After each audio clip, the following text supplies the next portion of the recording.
বিশ্বনবী সাল্লাল্লাহু আলাইহি ওয়াসাল্লাম প্রচন্ড মাথা ব্যথা। আমার নবীজি সাল্লাল্লাহু আলাইহি ওয়াসাল্লামের শরীরের মধ্যে প্রচন্ড জ্বর চলে এসেছে। ইন্তেকালের 5 দিন পূর্বে আমার নবীজি সাল্লাল্লাহু আলাইহি ওয়াসাল্লাম প্রচন্ড শরীরটা ব্যথা হয়েছে, প্রচন্ড জ্বর এসেছে আমার রাসূলের শরীরের মধ্যে। আমার নবীজি কোনো কিছু খেতে পারেন না, আমার নবীজি পানি পর্যন্ত পান করতে পারে না। আমার নবীজি সাল্লাল্লাহু আলাইহি ওয়াসাল্লাম তিনি খাবার গ্রহণ করতে পারেন না। 5 দিন যাবত আমার নবীজি কোনো খাবার, কোনো পানীয় তিনি গ্রহণ করতে পারেন না। আমার প্রিয় ভাইয়ারা, আল্লাহর নবীর একজন সাহাবী নাম হলো হযরত যায়েদ বিন সালিম রাদিয়াল্লাহু তাআলা আনহু। আল্লাহ রাসূলকে এত মহব্বত করে, এত ভালোবাসে। আমার নবীজি 5 দিন তিনি কোনো খাবার গ্রহণ করতে পারেন না, 5 দিন যাবত কোনো পানীয় গ্রহণ করতে পারে না। ও নবীর উম্মত, আমার রাসূলের সাহাবী যায়েদ বিন সালিম রাদিয়াল্লাহু তাআলা আনহু আমার রাসূলকে কত মহব্বত করে, আমার রাসূলকে কত ভালোবাসে। এই 5 দিন যাবত আল্লাহ রাসূলের সাহাবী যায়েদ বিন সালিম তিনিও কোনো খাবার গ্রহণ করেন না, তিনি কোনো পানীয় গ্রহণ করে না। সমস্ত সাহাবায়ে কেরামদেরকে ডাক দিয়ে বলে, ও আল্লাহর নবীর সাহাবীরা, আমি কেমন করে যায়েদ বিন সালিম খাবার গ্রহণ করব? আমি কেমন করে পানি গ্রহণ করব? আমার নবীজি 5 দিন হয়ে গেল কোনো খাবার গ্রহণ করেন না, কোনো পানি গ্রহণ করেন না। আমি যায়েদ বিন সালিম যে রাসূল, আমি কলিজা দিয়ে যাকে মহব্বত করি, যাকে ভালোবাসি, সেই রাসূল খেতে পারেন না। আমি যায়েদ বিন সালিম কেমন করে সেই খাবার আমি গ্রহণ করব? জোরে বলেন আল্লাহু আকবার। হযরত যায়েদ বিন সালিম রাদিয়াল্লাহু তাআলা আনহু তিনি আল্লাহর রাসূলের হুজরার পাশ দিয়ে তিনি শুধু পাগলের মতো ঘুরতে থাকে। যায়েদ বিন সালিম রাদিয়াল্লাহু তাআলা আনহু তিনি বাড়িতে যায় না, সন্তানের কোনো খবর তার রাখার দরকার নেই, সন্তানের খবর রাখে না, স্ত্রীর খবর রাখেন না। খেজুর বাগান, খেজুরগুলো পেকে পেকে নষ্ট হয়ে যায়। এলাকাবাসী এসে খবর দেয়, যায়েদ বিন সালিম রে, স্ত্রীর কথা কি মনে পড়ে না? সন্তানের কথা কি মনে পড়ে না? খেজুর বাগানে খেজুর পেকে নষ্ট হয়ে যায়, খেজুরের কথা কি তোমার মনে হয় না? হযরত যায়েদ বিন সালিম রাদিয়াল্লাহু তাআলা আনহু ডাক দিয়ে বলে, আল্লাহর নবী সাহাবীরা রে, আমার রাসূল 5 দিন যাবত কোনো খাবার গ্রহণ করে না, কোনো পানি গ্রহণ করে না। আমার রাসূলকে কখনো হুঁশ ফিরে পায়, আবার কখনো হুঁশ হারিয়ে ফেলে আমার রাসূল সাল্লাল্লাহু আলাইহি ওয়াসাল্লাম। ও আল্লাহর নবীর সাহাবীরা, কেমন করে আমি যায়েদ বিন সালিম রাদিয়াল্লাহু তাআলা আনহু আমার রাসূলকে আমি ফেলে রেখে কেমন করে আমি বাড়িতে যাব? আমার বাড়িতে যেতে মন চায় না রে। আমার রাসূলকে এই অবস্থায় রেখে আমার তো বাড়িতে যেতে মন চায় না। সোমবারে আমার রাসূল ইন্তেকাল করবেন সকালবেলা। হযরত যায়েদ বিন সালিম রবিবারে সন্ধ্যার সময় আমার রাসূলের শরীরটা একটু সুস্থতা, আমার রাসূল বোধ করেছেন সুস্থ হয়েছে। আমার রাসূল কিছুটা খাবার গ্রহণ করতে শুরু করেছেন। এবার হযরত আবু বকর, হযরত ওমর, হযরত আলী ডাক দিয়ে বলেন, ও যায়েদ বিন সালিম, আল্লাহর রাসূল তো কিছুটা খাবার গ্রহণ করতে শুরু করেছে। যায়েদ বিন সালিম রে, আজকে 5টা দিন তুমি বাড়িতে যাও না, তোমার সন্তান বাড়িতে আছে, স্ত্রী আছে, একটু বাড়িতে যাও, তাদের সঙ্গে দেখা করে আমার বিশ্ব নবীর দরবারে তুমি চলে এসো। আমার প্রিয় ভাইয়েরা, এবার যায়েদ বিন সালিম দেখলেন আল্লাহর নবীজি কিছুটা সুস্থতা বোধ করেছেন। আল্লাহর নবীর সাহাবী যায়েদ বিন সালিম এবার তিনি বাড়িতে চলে গেলেন। ও কলিজার টুকরা প্রিয় ভাইরা, ভালোবাসা কাকে বলে ভালো করে লক্ষ্য করেন। রাসূলের উম্মত বলে নিজেকে দাবি করেন, নামাজ পড়েন না, নামাজের জন্য মসজিদে আযান দিয়ে দেয় মুয়াজ্জিন সাহেব, হাইয়া আলাস সালাহ, হাইয়া আলাল ফালাহ, নামাজের জন্য আসো, কল্যাণের জন্য আসো, নামাজের জন্য মুসলমানেরা যায় না। নবীর আশিক বলে দাবি করে, ঈদে মিলাদুন নবী পালন করে, নবীর বড় আশিক বলে দাবি করে, কোরআন পড়তে জানে না, রোজা করে না, সিগারেট খায়, বিড়ি খায়, গাঞ্জা মদ খায়, নারী নিয়ে আড্ডা করে, গান বাজনা করে। এমন অভাগা কপাল পোড়া আল্লাহর রাসূলের আশিক দাবি করা মুসলমান আমাদের সমাজে আছে না নাই? আমার প্রিয় ভাইয়েরা, ভালো করে লক্ষ্য করেন, আশিকে রাসূল কাকে বলে, নবীর প্রেমিক কাকে বলে? ভালো করে লক্ষ্য করেন। যায়েদ বিন সালিম রাদিয়াল্লাহু তাআলা আনহু রবিবারের সন্ধ্যার দিকে এবার বাড়িতে চলে গিয়েছেন। বাড়িতে যাওয়ার পরে সোমবারে হযরত যায়েদ বিন সালিম রাদিয়াল্লাহু তাআলা আনহু ফজরের নামাজ শেষ করেছে। ফজরের নামাজ পড়ার পরে এবার কোরআনুল কারীম তেলাওয়াত করেছেন। তেলাওয়াত করার পরে হযরত যায়েদ বিন সালিম এবার আল্লাহর নামের জিকির করে এবার খেজুর গাছে উঠেছে খেজুর পাড়ার জন্য। খেজুরগুলো পেকে পেকে নষ্ট হয়ে যায়। হযরত যায়েদ বিন সালিম খেজুর গাছে উঠে খেজুর পাড়তেছেন। এমন সময় আল্লাহর রাসূলের একজন সাহাবী হযরত যায়েদ বিন সালিমের বাড়িতে চলে এসেছে। ও কলিজার টুকরা প্রিয় ভাইরা, একটু মনটা নরম করে দেন, ভালো করে শুনেন। আল্লাহর রাসূলের একজন সাহাবী হযরত যায়েদ বিন সালিমের বাড়িতে চলে এসেছেন।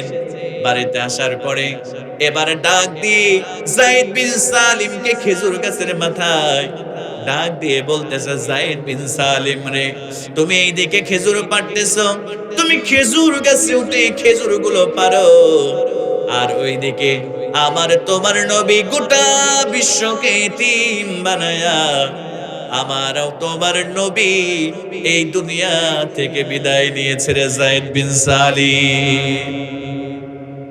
হযরত যায়েদ বিন সালিম রাদিয়াল্লাহু তাআলা আনহু কেমন নবী প্রেমিক ছিল! খেজুর গাছের মাথা থেকে আস্তে আস্তে করে নিচে নামবে, এতটুকুন ধৈর্য যায়েদ বিন সালিমের হয় না। রাসূল নাই গো, এই জমিনের মধ্যে রাসূল নাই, আর কাকে ইয়া রাসূলুল্লাহ বলে ডাকবো? কার চেহারার দিকে তাকিয়ে পেটের ক্ষুধাটা নিবারণ করব? সেই রাসূল এই দুনিয়া থেকে বিদায় নিয়েছে। ও মুসলমান ভাইরা, আল্লাহর রাসূলের চেহারার দিকে তাকালে সাহাবায়ে কেরামদের ক্ষুধাটা পর্যন্ত নিবারণ হয়ে যেত। হযরত আলী রাদিয়াল্লাহু তাআলা আনহু একদিন বিশ্ব নবীর বাড়িতে চলে গিয়েছেন। ভালো করে লক্ষ্য করে, হযরত আলী বিশ্ব নবীর বাড়িতে যাওয়ার পরে সালাম দিয়েছে, আসসালামু আলাইকুম আলাল বাইত। আল্লাহর রাসূলের বাড়িতে সালাম দিলেন। বিশ্ব নবী আমার বাড়িতে নাই। আম্মা জান খাদিজা রাদিয়াল্লাহু তাআলা আনহা তিনি ঘরের দরজা খুলে দিলেন। ঘরে দরজা খুলে দেওয়ার পরে আম্মা জান খাদিজা খেয়াল করে দেখলেন জামাতা আলী এসেছে। আলীর মুখের মধ্যে চেহারার দিকে যখন তাকিয়েছে, আম্মা জান বুঝতে পেরেছে কয়েকদিন যাবত আলীর পেটের মধ্যে কোনো খাবার পড়ে না। হযরত আলীকে ডাক দিয়ে বললেন, আলী রে, তোমার চেহারা এত মলিন মনে হয়, তোমাকে যখন চেহারার দিকে আমি তাকিয়েছি আমার দেখে মনে হয় রে আলী, তুমি কয়েকদিন যাবত কোনো খাবার গ্রহণ করো না।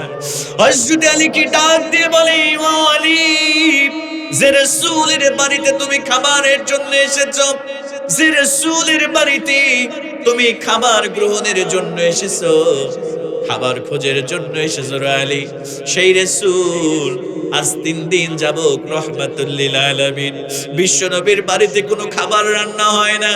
তোমার নবীজি রাসূলুল্লাহ সাল্লাল্লাহু আলাইহি ওয়াসাল্লাম পেটের মধ্যে পাথর বেঁধে আজ 3 দিন যাবত তোমার নবীজি কোরআনের দাওয়াত জাতির লোকের কাছে দেয়, কোনো খাবার পড়ে না পেটের মধ্যে। আলী রে, কেমন করে তোমাকে খাবার দিব?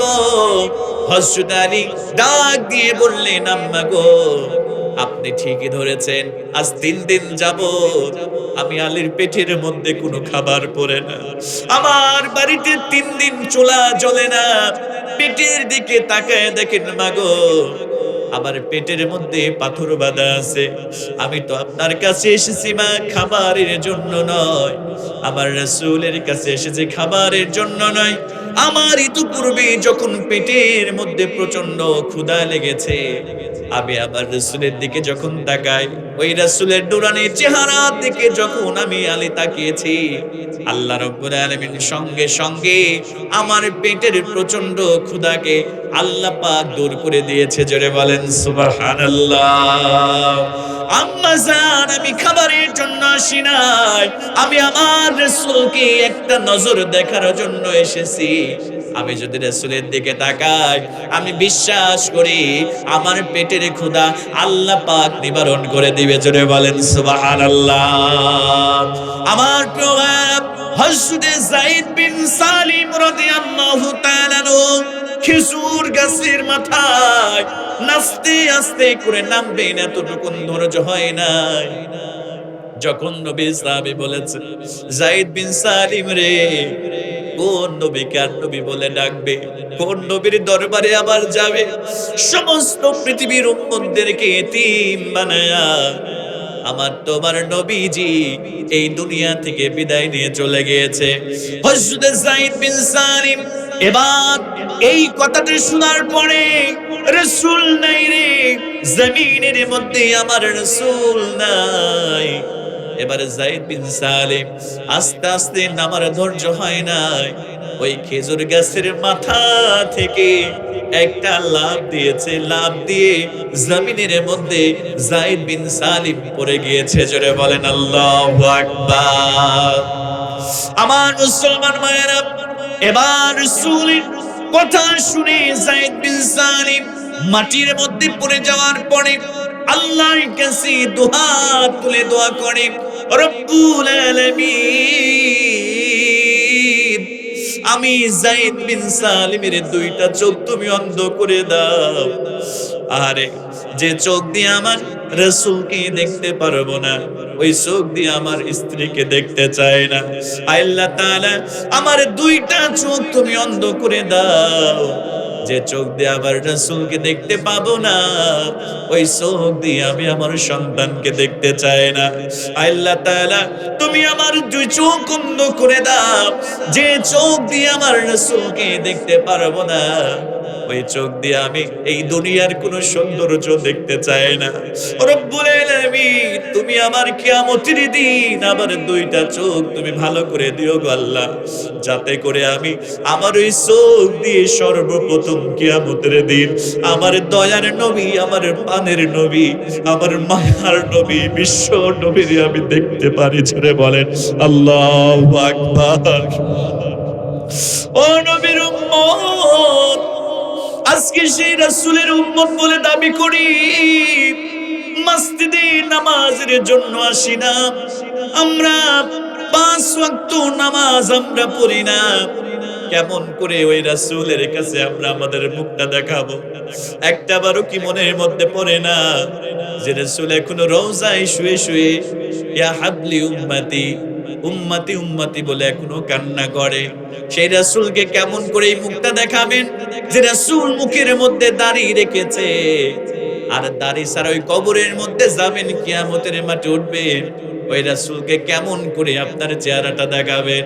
যে রাসূলুল্লাহ সাল্লাল্লাহু আলাইহি ওয়াসাল্লাম দুনিয়াতে স্ত্রীর কথা বলেন নাই, যে রাসূল দুনিয়াতে সন্তানের কথা বলেন নাই, যে রাসূল দুনিয়াতে সম্পদের কথা বলেন নাই, যে রাসূল শুধু উম্মতের চিন্তা করেছেন, উম্মত উম্মত বলে যে রাসূল আমাদের জন্য পাগল পারা হয়ে গিয়েছে। ও নবীর উম্মত, সেই রাসূলের সামনে কিয়ামতের দিন বেনামাজি হয়ে কেমন করে রাসূলের সামনে দাঁড়াবেন? সুট্টর হয়ে কেমন করে সেই রাসূলের সামনে দাঁড়াবেন? দাড়ি চেঁচে সেই রাসূলের সামনে কেমন করে দাঁড়াবেন? মাদক দ্রব্য সেবন করে সেই রাসূলের সামনে কেমন করে দাঁড়াবেন? ঘুষ খেয়ে সুদ খেয়ে সেই রাসূলের সামনে কেমন করে দাঁড়াবেন? একটারও বারো কি অন্তরের মধ্যে একটু চিন্তা হয় না? আহারে, যে রাসূল আমাদের ছাড়া আল্লাহ রাব্বুল আলামিনের জান্নাতে প্রবেশ করবে না, সেই রাসূলের আদর্শ ছাড়া আমরা কেমন করে আল্লাহর নিয়ামতগুলো খাই, আমরা সেই রাসূলের আদর্শকে বাস্তবায়ন করি না। আমরা নামাজ পড়ি না, মুসলমান ঘরের সন্তান নামাজ পড়ে না। এর থেকে দুঃখজনক, এর থেকে কষ্টের কোনো বিষয় আর কিছুই হতে পারে না। কথা বলেন ঠিক কিনা? আমার প্রিয় ভাইয়েরা, যারা নামাজ পড়েন না ভালো করে লক্ষ্য করেন, কিয়ামতের দিন কঠিন ওই মুসিবতের সময় আল্লাহ রাব্বুল আলামিন সমস্ত বান্দাদেরকে ডাক দিয়ে বলবে, বান্দারে দুনিয়াতে কত নিয়ামত দিয়েছিলাম, কত রিজিক তোরে দিয়েছিলাম, কত ধরনের মাছ দিয়েছিলাম রে বান্দা। অক্সিজেনটা যদি 10 সেকেন্ডের জন্য বন্ধ করে দিতাম, মারা যাইতি রে বান্দা।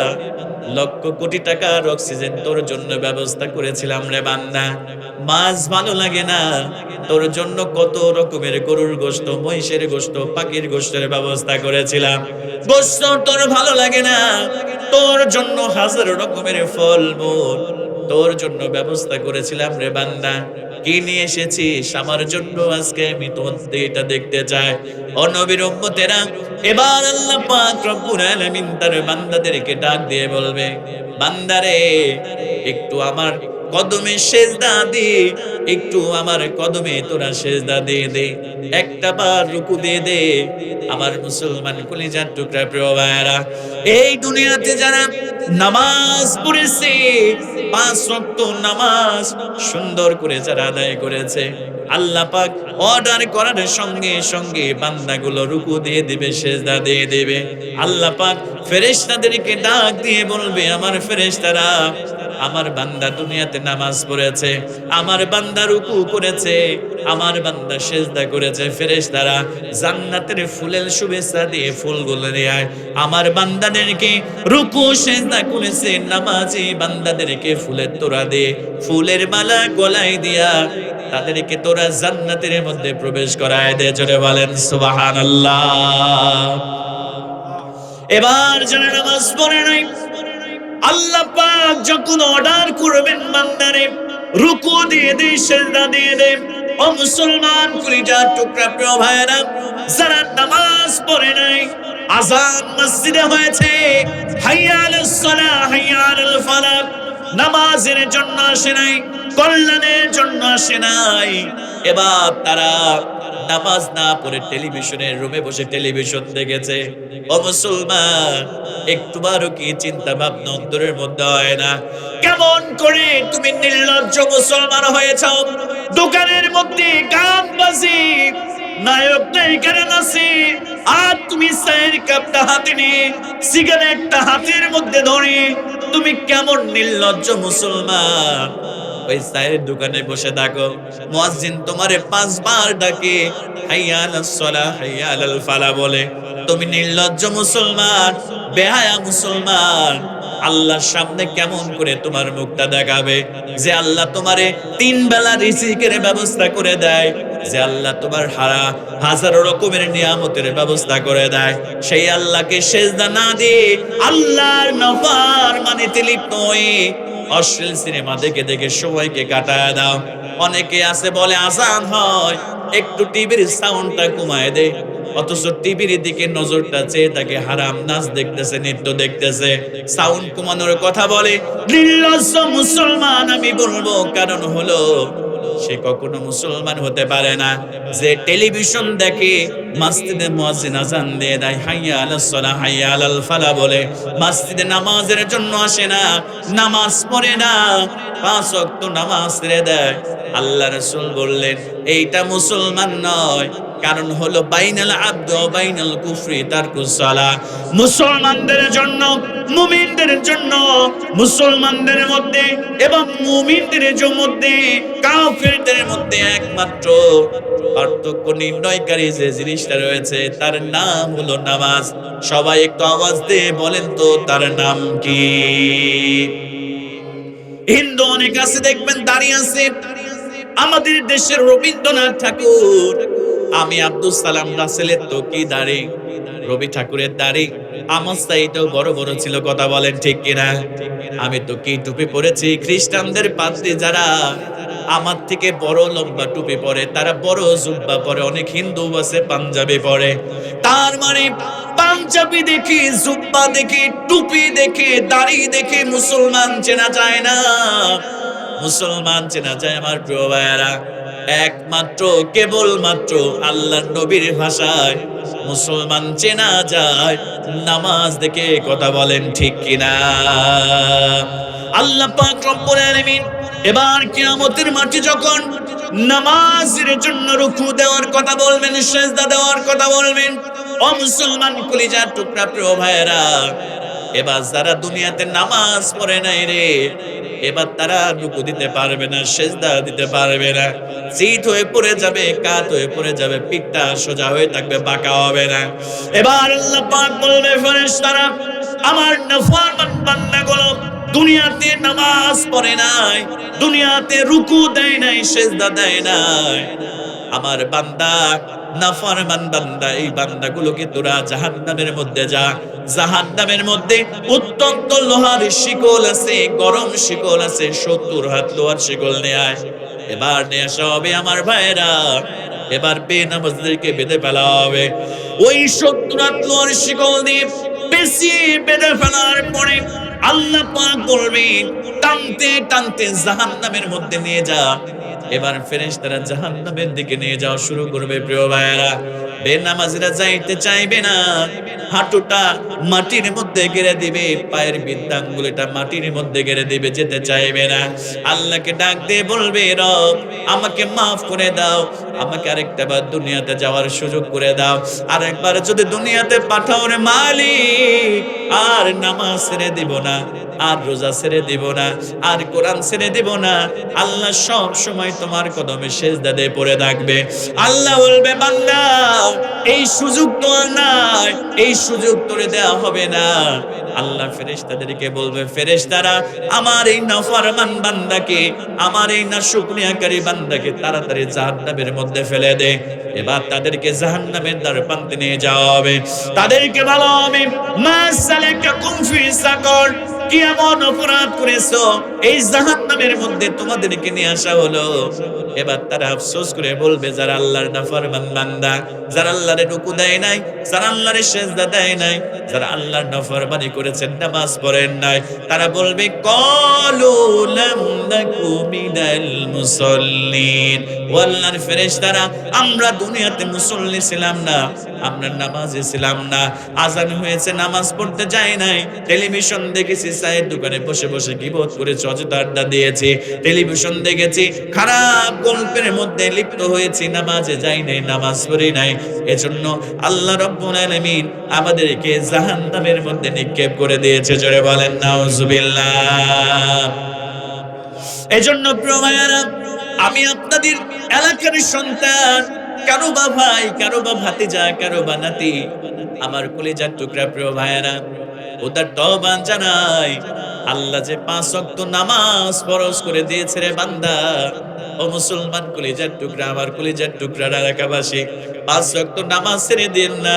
5 ওয়াক্ত নামাজ পড়বেন, কোরআন দিয়ে জীবন গড়বেন, ইসলামের পক্ষে থাকবেন, ইসলামের পক্ষে কাজ করবেন, আল্লাহর জমিনে আল্লাহর দ্বীনকে প্রতিষ্ঠিত করার আন্দোলনে শরীক হয়ে যাবেন, আল্লাহর জমিনে আল্লাহর দ্বীনকে প্রতিষ্ঠিত করার চেষ্টা করবেন। আগামীর সংসদ ভবনে আল্লাহর কোরআন নিয়ে যাওয়ার চেষ্টা করবেন। কোরআনের আইন পাশ হয়ে গেলে নামাজের আইন পাশ হয়ে যাবে। আমার বাংলাদেশে বরকতময়, রহমতময় এই বাংলাদেশে যদি সবাই নামাজি হয়ে যায়, আল্লাহ পাক রব্বুল আলামিন আমাদের এলাকার প্রতি, আমাদের দেশের প্রতি আল্লাহ তার রহমত, তার বরকতের দরজা আল্লাহ পাক রব্বুল আলামিন খুলে দিবে। জোরে বলেন সুবহানাল্লাহ।